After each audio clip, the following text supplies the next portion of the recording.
तो B option correct होगा इसमें। जब आप इसको शुद्ध करोगे तो इसका शुद्ध क्या बनेगा? शुद्ध वाक्य उसने मुझसे मदद मांगी, यही बनेगा ना। ठीक है, ये तो मैंने आप लोगों को क्वेश्चन करा भी दिया है, और ये वाला भी क्वेश्चन मैंने आप लोगों को करा दिया है। 13वां क्वेश्चन देखेगा, गलतियां तो इंसान से ही होती हैं, तो हमसे भी थोड़ी सी हो गई, उसके लिए मैं आप लोगों से क्षमा चाहता हूं। जो पहले ना हुआ हो उसको क्या कहते हैं? अभूतपूर्व, अद्वितीय, अप्रितम, अद्भुत। तो जो पहले ना हुआ उसको क्या कहते हैं? तो जो पहले ना हुआ हो उसको हम क्या कहते हैं? अभूतपूर्व कहते हैं। तो 13वें क्वेश्चन की अगर मैं बात करूंगी तो ऑप्शन नंबर ए करेक्ट हो जाएगा। अगला क्वेश्चन देखेगा, जो सब जगह व्याप्त हो उसको क्या कहते हैं? सर्वव्यापी, सर्वज्ञ, सर्वशक्तिमान, सर्वहारा। यानी कि जो सब जगह व्याप्त हो, यानी जो कण कण में व्याप्त हो उसको क्या कहते हैं? उसको कहते हैं सर्वव्यापी। तो 14वें क्वेश्चन की अगर मैं बात करूंगी तो ऑप्शन नंबर ए करेक्ट हो जाएगा। सो गाइस चलिए बढ़ते हैं नेक्स्ट क्वेश्चन की और अगला क्वेश्चन देखेगा। अगला क्वेश्चन क्या है कि उस्ताद का स्त्रीलिंग शब्द क्या होता है? उस्ताद का, तो उस्ताद का स्त्रीलिंग क्या बनेगा? उस्तानी, उस्तानी बनेगा, उस्तानी। तो ऑप्शन नंबर सी जो है इस क्वेश्चन का करेक्ट आंसर, क्योंकि उस्ताद जो है ये पुल्लिंग शब्द है, जब आप इसका स्त्रीलिंग शब्द करोगे तो उस्तानी बन जाएगा। जैसे कि सेठ, सेठ का क्या होगा? सेठ का सेटाइन हो जाएगा, लाला का ललाइन हो जाएगा, इस तरह से। नेक्स्ट क्वेश्चन देखेगा, सेवक का स्त्रीलिंग क्या होता है? सेविका, सेवनी, सेवकनी या सेवकाइन। तो सेवक का स्त्रीलिंग शब्द क्या होता है? तो सेवक का स्त्रीलिंग शब्द होता है सेविका, क्योंकि सेवक जो है ये पुल्लिंग शब्द है, और इसका स्त्रीलिंग शब्द क्या हो जाएगा? सेविका। तो ऑप्शन नंबर ए करेक्ट हो जाएगा। चलिए बढ़ते हैं नेक्स्ट क्वेश्चन की और अगला क्वेश्चन देखेगा, मुख का बहुवचन क्या होगा? मुख का बहुवचन शब्द क्या होता है? देखिए मुख का बहुवचन शब्द होता ही नहीं है कुल मिलाकर, तो मुख का मुख ही रहेगा। तो 17वें क्वेश्चन की अगर मैं बात करूं तो ऑप्शन नंबर ए करेक्ट हो जाएगा। सो गाइस 18वां क्वेश्चन देखेगा। 18वां क्वेश्चन हमारा कि पुत्र का बहुवचन शब्द क्या होगा? तो पुत्र का बहुवचन शब्द क्या होता है? पुत्र का बहुवचन शब्द होता ही नहीं है, यानी पुत्र का बहुवचन शब्द होता ही नहीं, तो इस पुत्र का पुत्र ही रहेगा। तो ऑप्शन नंबर बी करेक्ट हो जाएगा। सो गाइस नेक्स्ट क्वेश्चन देखेगा। अगला क्वेश्चन क्या है कि राम ने धनुष से बाण चलाया, धनुष से कौन सा कारक है? अब यहां पर राम ने धनुष से बाण चलाया है भाई, तो राम ने, कर्ता ने कर्म को, कर्ता ने कर्म को करण से के ने द्वारा, करण से के ने द्वारा। तो यहां पर किस कारक का प्रयोग हो रहा है? यहां पर कर्ता ने कर्म को करण से के ने द्वारा, करण से के ने द्वारा, दोनों देखिए से भी आ रहा है और ने भी आ रहा है, ये आपको ध्यान रखना है। तो कर्ता ने कर्म को करण से के ने द्वारा, तो करण में ने से द्वारा आ रहा है।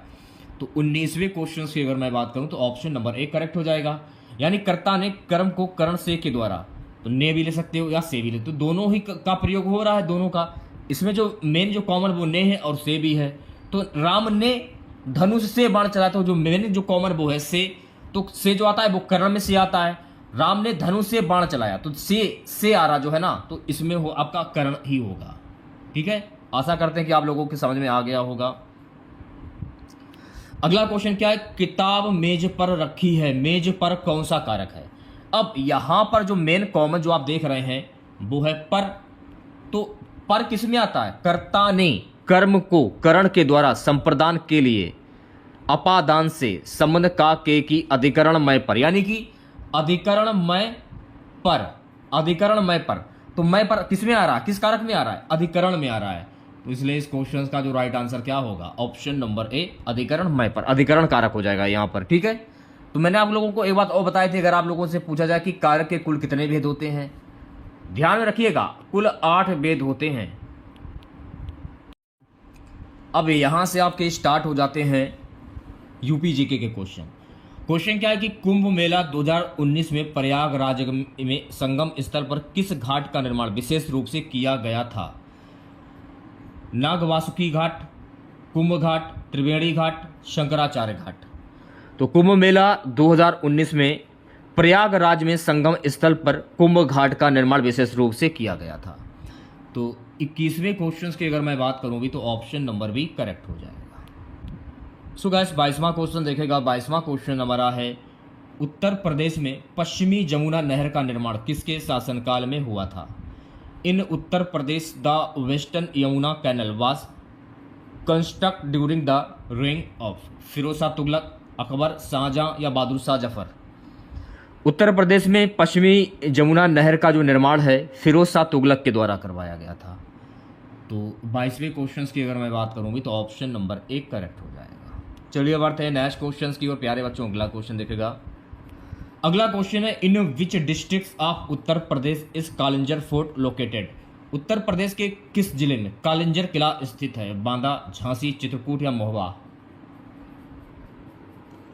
तो उत्तर प्रदेश के बांदा जिले में कालिंजर किला स्थित है। तो 23वें क्वेश्चन की अगर मैं बात करूंगी तो 23वें क्वेश्चन का जो राइट आंसर जाएगा ऑप्शन नंबर 1 के साथ में। प्यारे बच्चों अगला क्वेश्चन देखेगा। उत्तर प्रदेश के किस जिले में भारत का पहला सौर ऊर्जा पार्क स्थापित हुआ?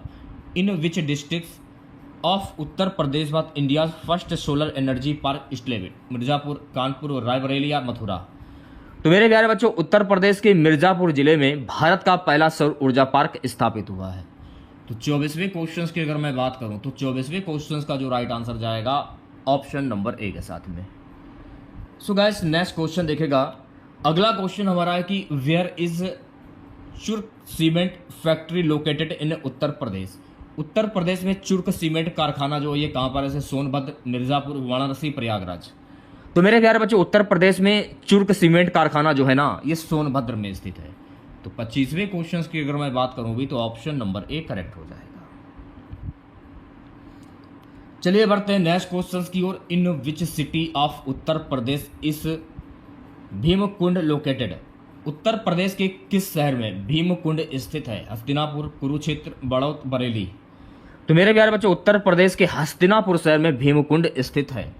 तो 26वें क्वेश्चन की अगर मैं बात करूं तो 26वें क्वेश्चन का जो राइट आंसर जाएगा ऑप्शन नंबर 1 के साथ में। 27वां क्वेश्चन देखेगा। अगला क्वेश्चन है गाइस कि उत्तर प्रदेश का कौन सा नगर मिनी मसूरी के नाम से प्रसिद्ध है? Which city of Uttar Pradesh is known as mini Mussoorie? Lalitpur, Kausani, Mathura, Etah? तो मेरे प्यारे बच्चों उत्तर प्रदेश के कसौनी नगर मिनी को मिनी मसूरी के नाम से जाना जाता है। तो 27वें क्वेश्चन की अगर मैं बात करूंगी तो ऑप्शन नंबर बी करेक्ट हो जाएगा।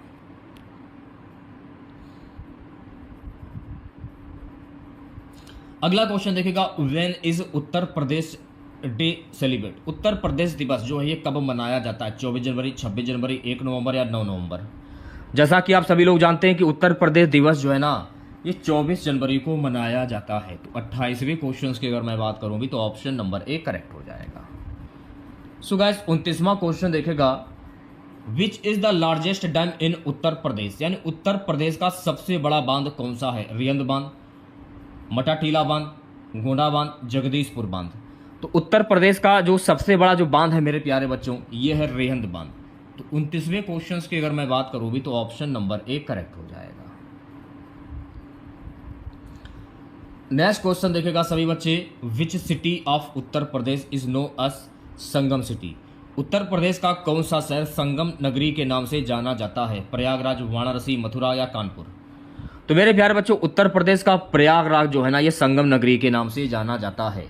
तो 30वें क्वेश्चन की अगर मैं बात करूंगी तो ऑप्शन नंबर 1 करेक्ट हो जाएगा। चलिए बढ़ते हैं नेक्स्ट क्वेश्चन की ओर। प्यारे बच्चों अगला क्वेश्चन देखेगा। अगला क्वेश्चन है in which districts of Uttar Pradesh इस पंचमुखी शिवलिंग लोकेटेड? उत्तर प्रदेश के किस जिले में पंचमुखी शिवलिंग स्थित है? वाराणसी, मुजफ्फरनगर, मिर्जापुर या बलिया? तो मेरे प्यारे बच्चों उत्तर प्रदेश के मुजफ्फरनगर में पंचमुखी शिवलिंग जो है ये स्थित है। 31वें क्वेश्चन की अगर मैं बात करूंगी तो ऑप्शन नंबर भी करेक्ट हो जाएगा। सो गाइस 32वां क्वेश्चन देखेगा। 32वां क्वेश्चन है गाइस कि उत्तर प्रदेश के किस जिले में पुखराया रेल दुर्घटना हुई थी? कानपुर देहात, औरैया, अलीगढ़ या जालौन? तो उत्तर प्रदेश के कानपुर देहात में पुखराया रेल दुर्घटना हुई थी। तो 32वें क्वेश्चन की अगर मैं बात करूं तो ऑप्शन नंबर ए करेक्ट हो जाएगा। ये दुर्घटना कब हुई थी? तो ये दुर्घटना वर्ष 2016 में हुई थी। प्यारे बच्चों अगला क्वेश्चन देखेगा। अगला क्वेश्चन है in which districts of Uttar Pradesh is Jhansi Mahotsav held? उत्तर प्रदेश के किस जिले में झींसी उत्सव की झांसी उत्सव, झांसी उत्सव होना चाहिए, थोड़ा मिस्टेक हो गया है टाइप करने में। झांसी उत्सव आयोजित होता है, झांसी, ललितपुर, महोबा या बांदा। तो मेरे प्यारे बच्चों उत्तर प्रदेश के जो है झांसी शहर में झांसी उत्सव जो है ये आयोजित होता है।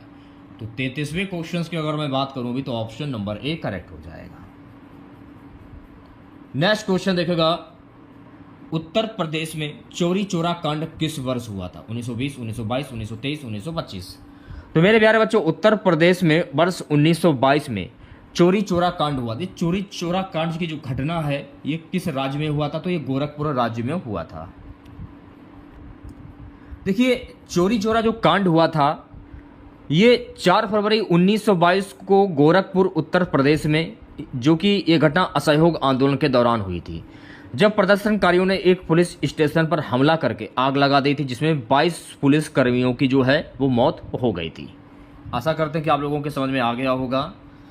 35वां क्वेश्चन देखेगा आपकी स्क्रीन पर। 35वां क्वेश्चन क्या है? Which city of Uttar Pradesh is known as bro city? Uttar Pradesh का कौन सा शहर पीतल नगरी के नाम से जाना जाता है? मुरादाबाद, अलीगढ़, बरेली या लखनऊ? इंपॉर्टेंट क्वेश्चन से 5 स्टार लगा लीजिए। तो मेरे प्यारे बच्चों उत्तर प्रदेश का जो मुरादाबाद शहर जो है ना ये पीतल नगरी के नाम से जाना जाता है। तो 35वें क्वेश्चन की अगर मैं बात करूं भी तो ऑप्शन नंबर ए करेक्ट हो जाएगा। चलिए बढ़ते हैं नेक्स्ट क्वेश्चन की और प्यारे बच्चों अगला क्वेश्चन देखेगा। अगला क्वेश्चन है, उत्तर प्रदेश के किस जिले में केन बेतवा लिंक परियोजना का मुख्य प्रभाव होगा? बांदा, चित्रकूट, ललितपुर या Mahoba? In which district of Uttar Pradesh will the Ken Betwa link project have major impact? तो उत्तर प्रदेश के महोबा जिले में केन बेतवा लिंक परियोजना का प्रमुख प्रभाव होगा।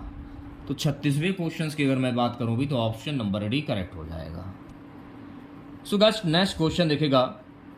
अगला क्वेश्चन है गाइस कि इन which place of Uttar Pradesh इस गोवर्धन हिल लोकेटेड? उत्तर प्रदेश के किस स्थान पर गोवर्धन पर्वत स्थित है? मथुरा, आगरा, वाराणसी, अयोध्या?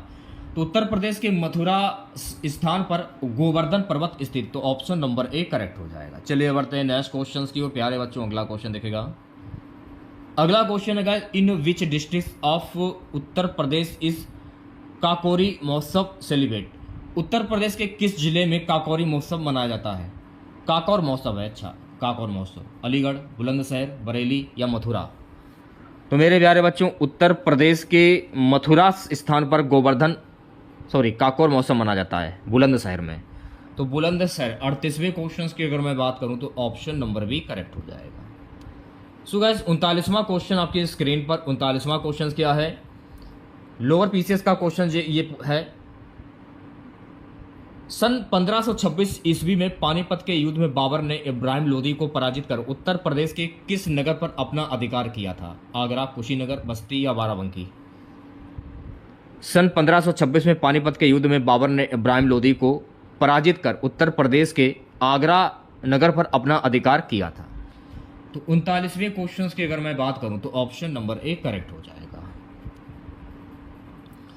अगला क्वेश्चन आपकी स्क्रीन पर, उत्तर प्रदेश के किस शहर को सुहाग नगरी कहा जाता है क्योंकि यहां कांच की चूड़ियां बनाने के लिए प्रसिद्ध है?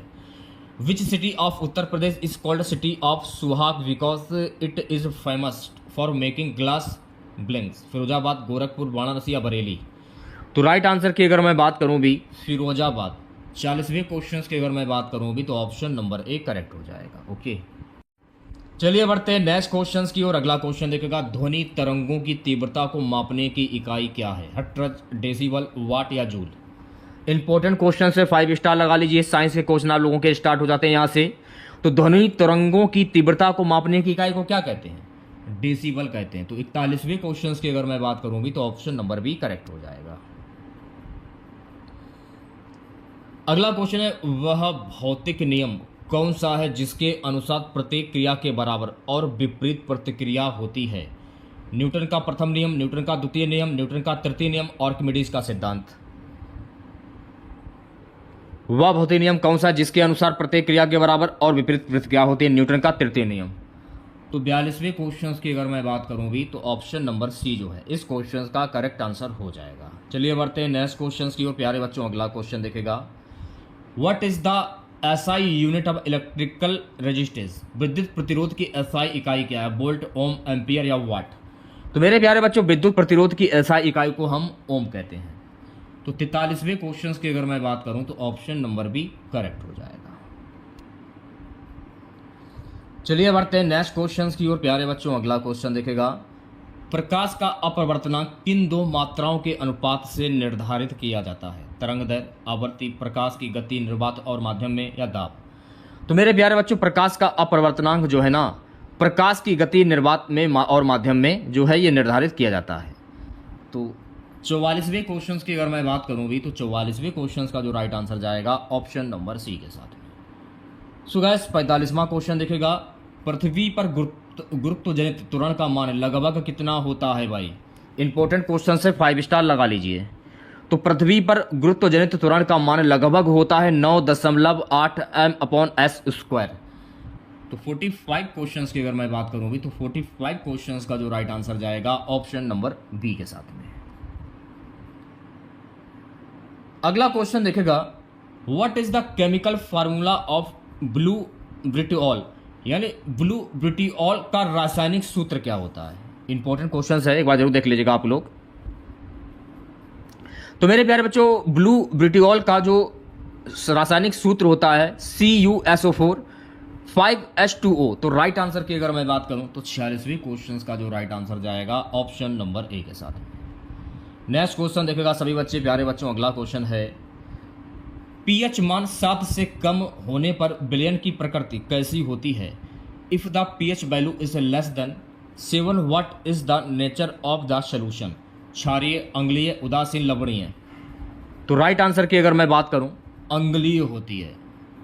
तो 47वें क्वेश्चन का जो राइट आंसर जाएगा ऑप्शन नंबर बी के साथ में। सो गाइस नेक्स्ट क्वेश्चन देखेगा। अगला क्वेश्चन हमारा है, which is the lightest metal, सबसे हल्का धातु कौन सा है? सोडियम, लिथियम, एल्यूमिनियम या मैग्नीशियम? तो सबसे हल्का जो धातु है मेरे प्यारे बच्चों यह है लिथियम। तो 48वें क्वेश्चन की अगर मैं बात करूं तो ऑप्शन नंबर बी करेक्ट हो जाएगा। नेक्स्ट क्वेश्चन क्या है, what is the full form of DNA? तो डीएनए का पूरा नाम क्या होता है? जल्दी से आंसर दीजिए सभी बच्चे। तो डीएनए का पूरा नाम क्या होता है? तो डीएनए का फुल फॉर्म होता है डीऑक्सी राइबोन्यूक्लिक एसिड। तो राइट आंसर क्या होगा? तो 49वें क्वेश्चन का जो राइट आंसर होगा option number B. So guys next question देखेगा। अगला क्वेश्चन है, which is the largest gland in the human body? मानव शरीर में सबसे बड़ी ग्रंथि कौन सी है? यकृत, अग्नाशय, पिट्यूटरी या लार ग्रंथि? तो मेरे प्यारे बच्चों, मानव शरीर में जो सबसे बड़ी जो ग्रंथि होती है ये है मेरे प्यारे बच्चों यकृत, जिसे हम लीवर कहते हैं। तो 50 क्वेश्चंस की अगर मैं बात करूं भी तो ऑप्शन नंबर ए करेक्ट हो जाएगा। अगला क्वेश्चन देखेगा सभी बच्चे। सो गाइस अगला क्वेश्चन हमारा है, हृदय से फेफड़ों तक रक्त ले जाने वाली धमनी का नाम क्या है? पल्मोनरी आर्टरी, कैरोटिड आर्टरी, महाधमनी, जुगुलर वेन? हृदय से फेफड़ों तक रक्त ले जाने वाली धमनी का नाम क्या है? Pulmonary artery. तो राइट आंसर की अगर मैं बात करूं तो 51 क्वेश्चंस का जो राइट आंसर जाएगा ऑप्शन नंबर ए के साथ में। अगला क्वेश्चन देखेगा सभी बच्चे। सो गाइस अगला क्वेश्चन हमारा है कि रेबीज रोग किसके कारण होता है? Rabies is cases by which agent? Bacteria, virus, fungus, परजीवी? तो मेरे प्यारे बच्चों रेबीज रोग जो है ना ये वायरस के कारण होता है। तो 52 क्वेश्चंस की अगर मैं बात करूं भी तो ऑप्शन नंबर बी करेक्ट हो जाएगा। अगला क्वेश्चन देखेगा सभी बच्चे। अगला क्वेश्चन है गाइस कि which tissue is responsible for the transport of food in plants? पौधों में भोजन का परिवहन किस ऊतक के द्वारा होता है? जाइलम, फ्लोएम, कॉर्टेक्स या एपिडर्मिस? तो पौधों में भोजन का परिवहन जो है ना ये फ्लोएम ऊतक के द्वारा होता है। तो 53 क्वेश्चंस की अगर मैं बात करूं तो ऑप्शन नंबर बी करेक्ट हो जाएगा। नेक्स्ट क्वेश्चन देखेगा सभी बच्चे। सो गाइस अगला क्वेश्चन हमारा है कि what is the SI unit of energy? ऊर्जा का एसआई मात्रक क्या है? जूल, वाट, न्यूटन, पास्कल? तो मेरे प्यारे बच्चों ऊर्जा का एसआई मात्रक होता है जूल। तो 54 क्वेश्चंस की अगर मैं बात करूं भी तो ऑप्शन नंबर ए करेक्ट हो जाएगा। चलिए बढ़ते हैं नेक्स्ट क्वेश्चंस की ओर प्यारे बच्चों। अगला क्वेश्चन देखेगा, सूर्य के प्रकाश में कौन सी किरणें शरीर में विटामिन डी के निर्माण में सहायक होती हैं? अवरक्त किरणें, पराबैंगनी किरणें, एक्सरे, गामा किरणें। तो मेरे प्यारे बच्चों, सूर्य के प्रकाश में पराबैंगनी किरणें जो है ना, ये विटामिन डी के निर्माण में सहायक होती हैं। तो 55 क्वेश्चंस की अगर मैं बात करूँ भी तो ऑप्शन नंबर बी करेक्ट हो जाएगा। चलिए बढ़ते हैं नेक्स्ट क्वेश्चंस की ओर। अगला क्वेश्चन देखेगा। अगला क्वेश्चन है, what is the chemical formula of milk of magnesia. Milk of magnesia का रासायनिक सूत्र क्या है? तो मिल्क ऑफ मैग्नीशिया का रासायनिक सूत्र क्या है? MgOH2। तो राइट आंसर की अगर मैं बात करूं भी तो 56 क्वेश्चंस का जो राइट आंसर जाएगा मेरे प्यारे बच्चों, ऑप्शन नंबर ए के साथ में। अगला क्वेश्चन है कि which gas is known us laughing gas. किस गैस को लॉफिंग गैस कहा जाता है? Nitrogen dioxide, nitrous oxide, carbon monoxide, ozone. किस गैस को लॉफिंग गैस कहा जाता है? तो नाइट्रस ऑक्साइड को लॉफिंग गैस कहा जाता है। तो 57 क्वेश्चंस की अगर मैं बात करूं भी तो ऑप्शन नंबर बी करेक्ट हो जाएगा। चलिए बढ़ते हैं नेक्स्ट क्वेश्चंस की और अगला क्वेश्चन देखेगा। Which vitamin helps in blood clotting in the human body. मानव शरीर में रक्त का थक्का जमाने में कौन सा विटामिन सहायक होता है? Vitamin A, vitamin B12, vitamin के, विटामिन डी। तो मेरे प्यारे बच्चों, मानव शरीर में रक्त का थक्का जमाने में विटामिन के जो है ना, ये सहायक होता है। तो राइट आंसर की अगर मैं बात करूंगी तो 58 क्वेश्चंस का जो राइट आंसर जाएगा ऑप्शन नंबर सी के साथ। प्यारे बच्चों, अगला क्वेश्चन देखेगा। अंतरराष्ट्रीय अंतरिक्ष स्टेशन ISS पृथ्वी की किस परत के ऊपर परिक्रमा करता है? क्षोभ मंडल, समताप मंडल, थर्मोस्फीयर, आयन मंडल। तो मेरे प्यारे बच्चों, अंतरराष्ट्रीय अंतरिक्ष स्टेशन ISS पृथ्वी की थर्मोस्फीयर ऊपर की परिक्रमा करता है। 59 क्वेश्चंस की अगर मैं बात करूं भी तो ऑप्शन नंबर सी करेक्ट हो जाएगा। अगला क्वेश्चन है कि पृथ्वी पर सबसे अधिक प्रचुर मात्रा में पाई जाने वाली धातु कौन सी है? लोहा, एल्युमिनियम, तांबा या कैल्शियम। तो पृथ्वी पर सबसे अधिक प्रचुर मात्रा में पाई जाने वाली जो धातु है यह है एल्युमिनियम। तो 60 क्वेश्चंस की अगर मैं बात करूं भी तो ऑप्शन नंबर बी करेक्ट हो जाएगा। सो गाइस, नेक्स्ट क्वेश्चन देखिएगा। भारत के संविधान सभा के स्थायी अध्यक्ष कौन थे? डॉक्टर राजेंद्र प्रसाद, सच्चिदानंद सिन्हा, जवाहरलाल नेहरू, भीमराव अम्बेडकर। तो भारत के संविधान सभा के स्थायी अध्यक्ष थे डॉक्टर राजेंद्र प्रसाद। तो 61 क्वेश्चंस की अगर मैं बात करूं भी तो ऑप्शन नंबर ए करेक्ट हो जाएगा। यार बच्चों, अगला क्वेश्चन देखेगा। अगला क्वेश्चन हमारा है कि प्रस्तावना में धर्मनिरपेक्ष शब्द किस संशोधन के द्वारा जोड़ा गया? 42वां संशोधन, 44वां संशोधन, 24वां संशोधन या 52वां संशोधन। तो प्रस्तावना में धर्मनिरपेक्ष शब्द जो है ना 42वें संशोधन के द्वारा जोड़ा गया। तो 62 क्वेश्चंस की अगर मैं बात करूं भी तो ऑप्शन नंबर ए करेक्ट हो जाएगा। चलिए बढ़ते हैं नेक्स्ट क्वेश्चंस की ओर। अगला क्वेश्चन देखेगा। संविधान के किस अनुच्छेद में मूल कर्तव्य वर्णित हैं? अनुच्छेद 51A, अनुच्छेद 32, अनुच्छेद 368, अनुच्छेद 356। तो मेरे प्यारे बच्चों, संविधान के अनुच्छेद 51A में मूल कर्तव्य जो हैं ये वर्णित हैं। तो 63 क्वेश्चंस की अगर मैं बात करूं भी तो ऑप्शन नंबर ए करेक्ट हो जाएगा। नेक्स्ट क्वेश्चन आपकी स्क्रीन पर। राज्य नीति के निर्देशक तत्व किस देश के संविधान से लिए गए हैं? ब्रिटेन, आयरलैंड, अमेरिका या Canada. The directive principle of state policy are taken from the constitution of which country. तो राज्य नीति निर्देशक तत्व जो है ना मेरे प्यारे बच्चों, आयरलैंड के संविधान से लिए गए हैं। तो 64 क्वेश्चंस की अगर मैं बात करूं भी तो ऑप्शन नंबर बी करेक्ट हो जाएगा। अगला क्वेश्चन देखेगा। सो गाइस, नेक्स्ट क्वेश्चन हमारा है, पंचायतों को संवैधानिक दर्जा किस संशोधन से मिला? 52वां संशोधन, 73वां संशोधन, 61वां संशोधन या 86वां संशोधन। पंचायतों को संवैधानिक दर्जा जो है ना 73वें संशोधन में मिला है। तो 65 क्वेश्चंस की अगर मैं बात करूं भी तो ऑप्शन नंबर बी करेक्ट हो जाएगा। अगला क्वेश्चन देखेगा सभी बच्चे। सो गाइस, अगला क्वेश्चन हमारा है, प्रस्तावना में समाजवादी शब्द का तात्पर्य क्या है? आर्थिक समानता, धार्मिक समानता, क्षेत्रीय समानता, राजनीतिक समानता। तो प्रस्तावना में समाजवादी शब्द का तात्पर्य क्या होता है? आर्थिक समानता। तो 66 क्वेश्चंस की अगर मैं बात करूं भी तो ऑप्शन नंबर ए करेक्ट हो जाएगा। सो गाइस, नेक्स्ट क्वेश्चन आपकी स्क्रीन पर। अगला क्वेश्चन हमारा है, क्लास को ध्यानपूर्वक देखेगा। केंद्र और राज्य सरकार के बीच शक्तियों का विभाजन किस अनुसूची में दिया गया है? 7वीं अनुसूची, 5वीं अनुसूची, 8वीं अनुसूची या 12वीं अनुसूची। केंद्र और राज्य सरकार के बीच शक्तियों का विभाजन 7वीं अनुसूची में दिया गया है। तो 67 क्वेश्चंस की अगर मैं बात करूं भी तो ऑप्शन नंबर ए करेक्ट हो जाएगा। सो गाइस अगला क्वेश्चन देखिएगा, who is called the chairman of the panchayat समिति। पंचायत समिति का अध्यक्ष कौन कहलाता है? प्रधान, प्रमुख, सरपंच, उप प्रमुख। तो मेरे प्यारे बच्चों, पंचायत समिति का अध्यक्ष प्रमुख कहलाता है। तो 68 क्वेश्चंस की अगर मैं बात करूं अभी, तो ऑप्शन नंबर बी करेक्ट हो जाएगा। सो गाइस नेक्स्ट क्वेश्चन देखिएगा, the president of India is the symbol of which type of government. Bharat में राष्ट्रपति किस प्रकार की सरकार का प्रतीक है? संसदीय प्रणाली, राष्ट्रपति प्रणाली, संघीय प्रणाली, एकात्मक प्रणाली। तो भारत में राष्ट्रपति जो है ना, ये संसदीय प्रणाली की सरकार का प्रतीक है। तो 69 क्वेश्चंस की अगर मैं बात करूं, तो ऑप्शन नंबर ए करेक्ट हो जाएगा।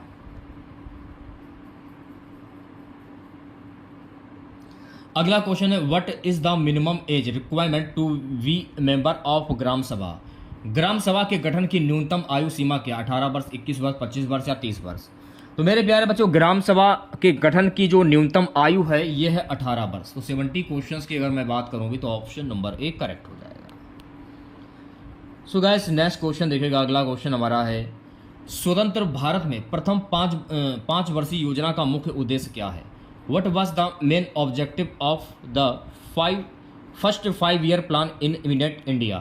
औद्योगिक विकास, कृषि विकास, सामाजिक न्याय, वैज्ञानिक अनुसंधान। तो स्वतंत्र भारत में प्रथम 5 वर्षीय योजना का जो मुख्य उद्देश्य है मेरे प्यारे बच्चों, यह कृषि विकास। तो 71 क्वेश्चंस की अगर मैं बात करूं, तो ऑप्शन नंबर बी करेक्ट हो जाएगा। अगला क्वेश्चन देखेगा सभी बच्चे, अगला क्वेश्चन हमारा है कि भारत में आर्थिक सुधार की शुरुआत किस वर्ष हुई थी? In which year did economic reform began in India? 1985, 1991, 1995, 2000।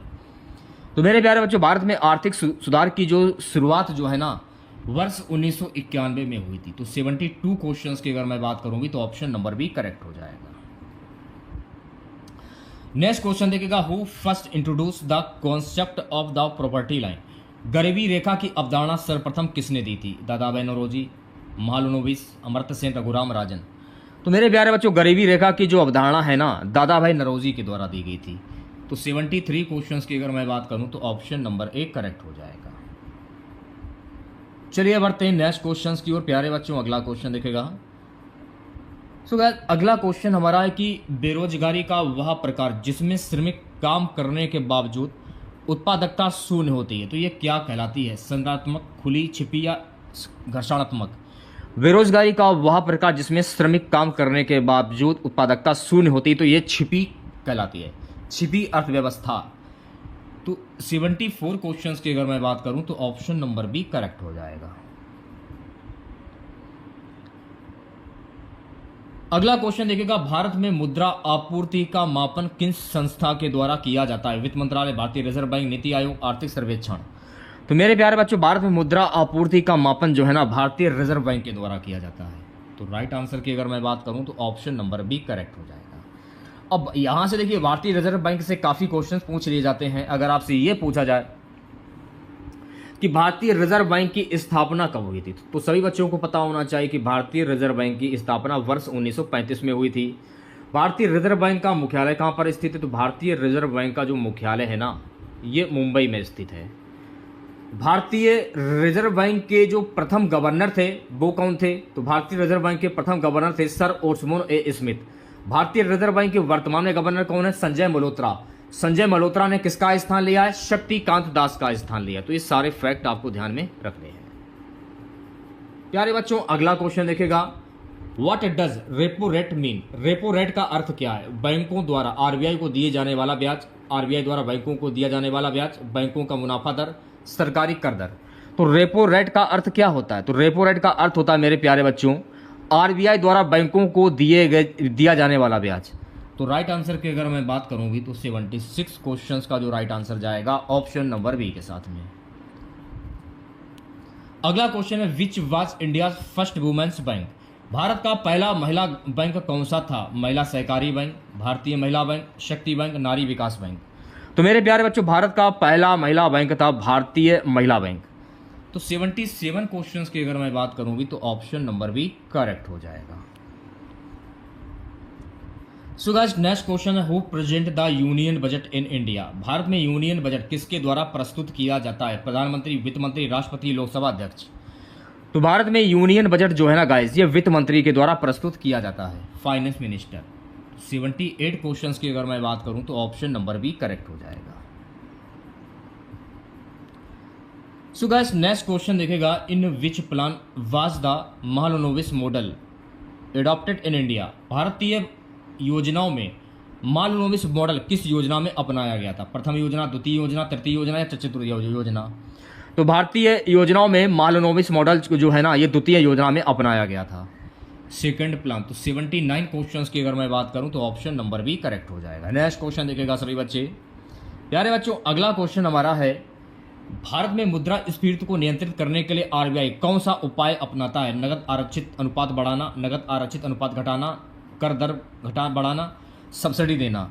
तो भारत में मुद्रास्फीति को नियंत्रित करने के लिए आरबीआई कौन सा उपाय अपनाता है? नगद आरक्षित अनुपात। तो राइट आंसर की अगर मैं बात करूं तो 80 क्वेश्चंस का जो राइट आंसर जाएगा ऑप्शन नंबर ए के साथ में। ओके, सो गाइस अगला क्वेश्चन देखेगा, भारत का कौन सा पर्वत श्रृंखला प्राचीनतम भूगर्भीय संरचना मानी जाती है? हिमालय, अरावली, सतपुड़ा, नीलगिरी। तो मेरे प्यारे बच्चों, भारत का जो अरावली पर्वत श्रृंखला जो है ना, ये प्राचीनतम भूगर्भीय संरचना मानी जाती है। तो 81 क्वेश्चंस की अगर मैं बात करूं भी तो ऑप्शन नंबर बी करेक्ट हो जाएगा। नेक्स्ट क्वेश्चन देखेगा सभी बच्चे, प्यारे बच्चों, अगला क्वेश्चन देखेगा, नर्मदा नदी किस प्रकार की नदी घाटी में बहती है? वी आकार की घाटी, यू आकार की घाटी, रिफ्त घाटी या हिमानी घाटी? तो मेरे प्यारे बच्चों, नर्मदा नदी जो है ना, ये रिफ्त घाटी की घाटी में बहती है। तो राइट आंसर की अगर मैं बात करूं भी तो ऑप्शन नंबर सी जो है इस क्वेश्चन का करेक्ट आंसर हो जाएगा। नेक्स्ट क्वेश्चन देखेगा सभी बच्चे कि भारत में मानसून का दक्षिणतम पश्चिमी प्रवाह सबसे पहले किस राज्य में प्रवेश करता है? In India the south west monsoon first entry which state? Tamil Nadu, Kerala, Andhra Pradesh या कर्नाटक? तो भारत में मानसून का दक्षिण पश्चिमी प्रवाह सबसे पहले केरल राज्य में प्रवेश करता है। तो 83 क्वेश्चंस की अगर मैं बात करूं भी तो ऑप्शन नंबर बी करेक्ट हो जाएगा। चलिए बढ़ते हैं नेक्स्ट क्वेश्चंस की ओर। अगला क्वेश्चन देखेगा, in India mineral oil is found most in which state? खनिज तेल भारत में सर्वाधिक किस राज्य में पाया जाता है? गुजरात, असम, महाराष्ट्र, राजस्थान? तो मेरे प्यारे बच्चों, खनिज तेल जो है ना, ये भारत में सर्वाधिक असम राज्य में पाया जाता है। तो 84 क्वेश्चंस की अगर मैं बात करूं भी तो ऑप्शन नंबर बी करेक्ट हो जाएगा। अगला क्वेश्चन देखेगा, भारत में कृषि जनगणना कितने वर्षों के अंतराल पर की जाती है? 2 वर्ष, 5 वर्ष, 7 वर्ष या 10 वर्ष? तो मेरे प्यारे बच्चों, भारत में कृषि जनगणना जो है ना 5 वर्ष के अंतराल पर की जाती है। तो 85 क्वेश्चंस की अगर मैं बात करूं तो ऑप्शन नंबर बी करेक्ट हो जाएगा। चलिए बढ़ते हैं नेक्स्ट क्वेश्चंस की ओर। प्यारे बच्चों, अगला क्वेश्चन देखेगा, Paradip port is famous for the export of which mineral? Paradip बंदरगाह किस खनिज के निर्यात के लिए प्रसिद्ध है? कोयला, लौह अयस्क, बॉक्साइट या मैग्नीज? तो मेरे प्यारे बच्चों, पारादीप बंदरगाह जो है ना, ये लौह अयस्क खनिज के लिए निर्यात के लिए प्रसिद्ध है। तो 86 क्वेश्चंस की अगर मैं बात करूं भी तो ऑप्शन नंबर बी करेक्ट हो जाएगा। चलिए बढ़ते हैं नेक्स्ट क्वेश्चंस की और अगला क्वेश्चन देखेगा, which is the largest desert in the world? विश्व का सबसे बड़ा मरुस्थल कौन सा है? Gobi, Sahara, Kalahari, Arabian? तो विश्व का सबसे बड़ा जो मरुस्थल है मेरे प्यारे बच्चों, यह है सहारा। तो 87 क्वेश्चंस की अगर मैं बात करूं भी तो ऑप्शन नंबर बी करेक्ट हो जाएगा। अगला क्वेश्चन है मेरे प्यारे बच्चों, which river of India called the दक्षिण गंगा? भारत की किस नदी को दक्षिण गंगा कहा जाता है? गोदावरी, कृष्णा, कावेरी, महानदी? तो मेरे प्यारे बच्चों, भारत की गोदावरी नदी को दक्षिण गंगा कहा जाता है। तो 88 क्वेश्चंस की अगर मैं बात करूं भी तो ऑप्शन नंबर ए करेक्ट हो जाएगा। अगला क्वेश्चन देखेगा सभी बच्चे, अगला क्वेश्चन है guys, which of the following minerals is not of the ferrous group? यानी निम्न में से कौन सा खनिज फेरस समूह का नहीं है? लौह अयस्क, मैग्नीज, तांबा या क्रोमाइट? तो कौन सा खनिज जो है जो कि फेरस समूह का नहीं है? तो तांबा इस क्वेश्चन का करेक्ट आंसर हो जाएगा, यानी कि कॉपर। अगला क्वेश्चन देखेगा सभी बच्चे, प्यारे बच्चों, अगला क्वेश्चन हमारा है कि विश्व का सबसे गहरा महासागरीय गर्त कौन सा है? व्यूटो रिको गर्त, मरियाना गर्त, टोंगा गर्त, जापान गर्त? तो विश्व का सबसे गहरा महासागरीय जो गर्त है मेरे प्यारे बच्चों, ये है मरियाना गर्त। तो 90 क्वेश्चंस की अगर मैं बात करूं भी तो ऑप्शन नंबर बी करेक्ट हो जाएगा। अगला क्वेश्चन देखेगा सभी बच्चे, प्यारे बच्चों, अगला क्वेश्चन हमारा है, स्वदेशी आंदोलन का औपचारिक आरंभ किस तिथि को हुआ माना जाता है? 7 अगस्त 1905, 16 अक्टूबर 1905, 22 जून 1905, 28 फरवरी 1906? तो मेरे प्यारे बच्चे, स्वदेशी आंदोलन का औपचारिक आरंभ जो है ना 16 अक्टूबर 1905 को माना जाता है। तो 91 क्वेश्चंस की अगर मैं बात करूं तो ऑप्शन नंबर बी करेक्ट हो जाएगा। प्यारे बच्चों, अगला क्वेश्चन देखेगा। अगला क्वेश्चन नंबर आए कि असहयोग आंदोलन के दौरान महात्मा गांधी ने किस घटना के बाद आंदोलन वापस ले लिया था? जलियांवाला बाग हत्याकांड, चौरी चौरा घटना, काकोरी कांड, साइमन कमीशन विरोध। तो असहयोग आंदोलन के दौरान महात्मा गांधी ने चौरा चौरी घटना के बाद असहयोग आंदोलन को वापस ले लिया था। तो 92 क्वेश्चंस की अगर मैं बात करूं भी तो ऑप्शन नंबर बी करेक्ट हो जाएगा। अगला क्वेश्चन है कि who gave the slogan of quit India movement?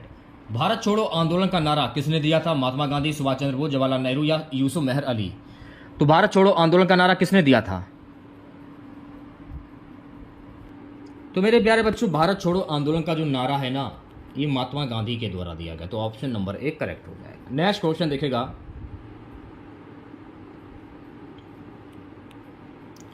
Kakori कांड के समय हिंदुस्तान रिपब्लिकन एसोसिएशन HRA का नेतृत्व किसके हाथ में था? चंद्रशेखर आजाद, रामप्रसाद बिस्मिल, अशफाक उल्ला खान, राजगुरु। काकोरी कांड के समय हिंदुस्तान रिपब्लिकन एसोसिएशन HRA का नेतृत्व रामप्रसाद बिस्मिल के पास में था। तो 94 क्वेश्चंस की अगर मैं बात करूं भी तो ऑप्शन नंबर बी करेक्ट हो जाएगा। बढ़ते हैं नेक्स्ट क्वेश्चंस की ओर। प्यारे बच्चों, अगला क्वेश्चन देखेगा।